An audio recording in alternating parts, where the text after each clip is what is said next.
अनंत बलवंत श्री हनुमान जी महाराज की, देवादिदेव महादेव शंकर भगवान की, श्री वृंदावन बिहारी लाल की जय। जय श्री राधे, जय जय श्री राधे। नमः पार्वती पतये हर हर महादेव। मंच पर विराजमान समस्त संत वृंद, समस्त गणमान्य जन, श्रीमद् भागवत की सेवा करने वाले हमारे वक्तागण, मित्रगण, आए हुए समस्त यहाँ पर अतिथि गणों का बहुत बहुत वंदन, बहुत बहुत स्वागत। आज बागेश्वर धाम में विगत 7 वर्षों से ये कन्या विवाह का उत्सव यहाँ चल रहा है, लेकिन विगत 4 वर्षों से हमारे बड़े भैया, हमारे मित्र, हमारे सखा पूज्य बागेश्वर धाम महाराज जी के साथ में विगत 4 वर्षों से हर वर्ष यहाँ उत्सव में आने का अवसर मिलता है। एक बार कथा सुनाने का भी अवसर मिला। इतना सुख मिलता है। शास्त्रों में कन्यादान से बड़ा कोई दान नहीं है। सबसे बड़ा दान कन्यादान है। चाहे अन्न दान हो, चाहे वस्त्र दान हो, चाहे स्वर्ण दान हो, चाहे रजत दान हो, चाहे रत्न दान हो, सब में सबसे बड़ा दान कन्यादान और गौ दान है। और एक पिता को अपने जीवन में 1 बार, 2 बार या 3 बार ही ये अवसर मिलता है कि वो अपनी पुत्री का कन्यादान करता है। लेकिन हमारे बागेश्वर धाम वाले पूज्य महाराज जी को हर वर्ष ये अवसर मिलता है। इतनी सारी कन्याओं का ये कन्यादान यहाँ पर संपादित करते हैं। उसी कन्यादान का जो पुण्य प्राप्त होता है, उसी पुण्य से आज ये भारत का कल्याण कर रहे हैं, भारत के युवाओं को सनातन की ओर अग्रसित कर रहे हैं। बागेश्वर धाम हनुमान जी महाराज और श्री हमारे सन्यासी बाबा की जो परंपरा है उसको आगे लेके चल रहे हैं। अद्भुत कार्य महाराज जी के द्वारा होता है। देखने में तो ऐसा लगता है कि कोई 1000 वर्ष की तपस्या करने वाला महापुरुष ये लीला कर रहा है।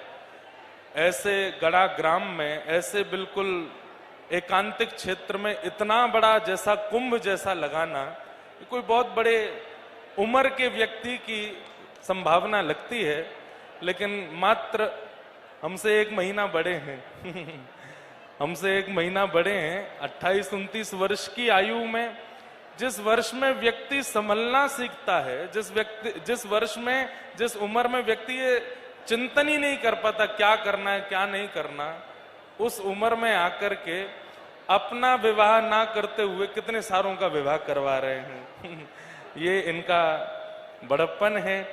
हम सब युवाओं को सीखना चाहिए। हम तो सीखते ही हैं, आप सब युवाओं को भी सीखना चाहिए कि अपने जीवन के दिन 4 हैं, बहुत लंबा समय नहीं है। उसमें जितना हो सके हमें सत्मार्ग की ओर, सत्कार्यों की ओर बढ़ना चाहिए। बस यही प्रार्थना है। यहाँ जितनी भी हमारी बहनें आज विवाह करके जा रही हैं, उनका जीवन बहुत मंगलमय हो, जीवन खूब आनंदमय हो। बागेश्वर हनुमान जी महाराज खूब कृपा बनाए रखें। अरे दुनिया के ससुराल नगर होते हैं, गांव होते हैं, शहर होते हैं, पर आप सब लोगों के भाग्य की सराहना। आपका पीहर, बहनों का पीहर और भाई लोगों का ससुराल अब बागेश्वर धाम है। और आपके सास ससुर जो भी हों, लेकिन आपके एक बड़ ससुर जी के रूप में ये बैठे हैं। ये एक प्रकार के आपके ससुर जी ही हैं। कभी आपके नगर में कथा सुनाने आवे तो जितने भी यहाँ दुल्हा बैठे हैं, बहनों के तो आप या तो पिता हैं या भैया हैं, पर जितने दुल्हा बैठे हैं, जब भीड़ से निकलते हैं, महाराज जी कोई जय सिया राम कहता है, कोई कुछ कहता है, आप कहना ससुर जी राम राम, तो ये समझ जाएंगे कि हमारे यहाँ के ब्याहुला से ही ब्याह करके गया है। तो ये आनंद की बात है। महाराज जी को हम बस प्रार्थना करते हैं खूब आनंद से आप ऐसे ही उत्सव करते रहें। और हम तो एक बात मन में मैं चाहूंगा कि हर वर्ष कन्याओं की संख्या बढ़ती है, परंतु इस बात से महाराज जी भी बहुत प्रसन्न नहीं होते होंगे कि भाई इतनी असहाय बहनें नहीं होनी चाहिए। हमारे भारत में कोई बहन ऐसी ना हो कि जिसके माता पिता उसका ब्याह ना कर सकें। ये संख्या, हनुमान जी कृपा करें, ये संख्या तो घटनी चाहिए कि भारत में सब इतने योग्य हो जाएं कि उनकी कन्याओं का विवाह हो। एक विवाह उत्सव बागेश्वर धाम में ऐसा भी देखना है जहां आकर के माता पिता कहें कि हम योग्य हैं लेकिन हमें ब्याह यही करना है। हमारी बेटी असहाय नहीं है, हमारी बेटी के ऊपर माता पिता का हाथ नहीं, ऐसा नहीं है, पर हमें फिर भी ब्याह यही करना है, आपकी सन्निधि में करना है। इस भाव से भी, और मुझे लगता है इस बार भी ऐसे कई परिवार होंगे, ऐसा नहीं है कि उनके पास योग्यता नहीं है, लेकिन उनकी इच्छा है कि महाराज जी और हनुमान जी की सन्निधि में हमारे बच्चों का ब्याह हो। तो बस यही प्रार्थना है। महाराज जी को खूब खूब शुभकामना। हनुमान जी महाराज से प्रार्थना खूब बल प्रदान करें। पुनः मंच पर विराजमान समस्त संतों को और हमारे बड़े भैया को बारंबार प्रणाम। हमारे वृंदावन से पधारे महाराज जी, लोकेश मुनि जी महाराज, पूज्य महाराज जी, हमारे ऋषिकेश वाले पूज्य महाराज जी और हमारे अयोध्या वाले पूज्य महाराज जी, सबको हम प्रणाम करते हैं, अपनी वाणी को विराम देते हैं। जय श्री कृष्ण। आज भैया महाशिवरात्रि है, ने जोर से बोलो जय सिया राम।